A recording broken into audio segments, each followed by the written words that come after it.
कोल्हापूर जिल्ह्यात अशी सुद्धा गावं आहेत जी पूर्णपणे जंगलात वसलेली आहेत. आज मी तीच एक्सप्लोर करायला चाललो आहे. गावात बस कधी येईल काय सांगता येत नाही. म्हणून मामा मला म्हटले, गावात पुढे सोड मला. काहीतरी इमर्जन्सी असेल तर अवघडच आहे. या जंगलातून माणसं कशी जात असतील? अशा टेम्पोमधूनच प्रवास करावा लागतो या माणसांना. भये गावात पोहोचलो. वय किती जरी झालं तरी खेडेगावातली माणसं कामाला ऐकत नाहीत कोणाला. खूप सुंदर आणि शांत गाव होतं. आजूबाजूला जंगल आणि डोंगर. किती सुंदर आहे ना. गावातलं मंदिर बघितलं.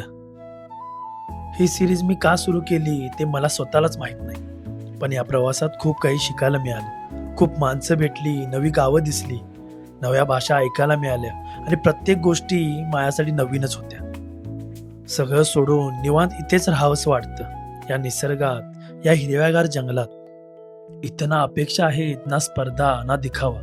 फक्त वारा, झाडं, पक्ष्यांचा आवाज आणि मनाला शांत करणारं वातावरण. कोणावर राग नाही, कोणाचा ताण नाही, ना EMI ची चिंता, ना नात्यांचा भार. किती साधं आहे हे आयुष्य, किती सुंदर आहे ही शांतता. जास्त इमोशनल व्हायची गरज नाही.